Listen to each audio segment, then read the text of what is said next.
Knjiga Ja znam Božije ime je neobičan putopis Hadži Ljiljane Plavšić, Čačanke, koja je svoje nezaboravno iskustvo sa puta u Jerusalim želela da pretoči u reči i prezentuje javnosti. Na putu u Svetu zemlju Ljiljana je otišla za Vaskrs ove godine i tamo provela, kako kaže, 15 nezaboravnih dana. Iako je doživljaj iz Jerusalima prema Ljiljaninom svedočenju teško opisati rečima, knjiga Ja znam Božije ime je njen pokušaj da svakom verujućem čoveku pomogne da nađe svoj pravi put. U knjizi sam se potrudila da prikažem koliko je teško svakom običnom verniku da dopre do neke suštine čistog verovanja u Hrista, pogotovo ako ne odabere prave duhovnike.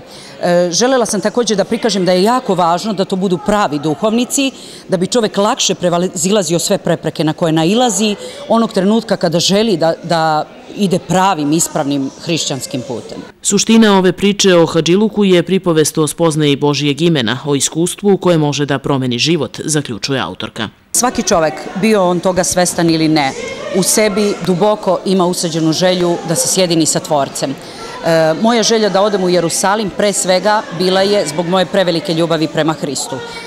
Odlaskom u Jerusalim tek sam spoznala i Tvorca i Hrista, koga ja inače smatram Tvorcem, i uopšte pravoslavlje kao centar jedne vere koja je za nas, naravno, jako važna. Izdavač knjige Ja znam Božije ime Hadži Ljiljane Plavšić je 13. juli Čačak, a knjiga je štampana u 600 primeraka.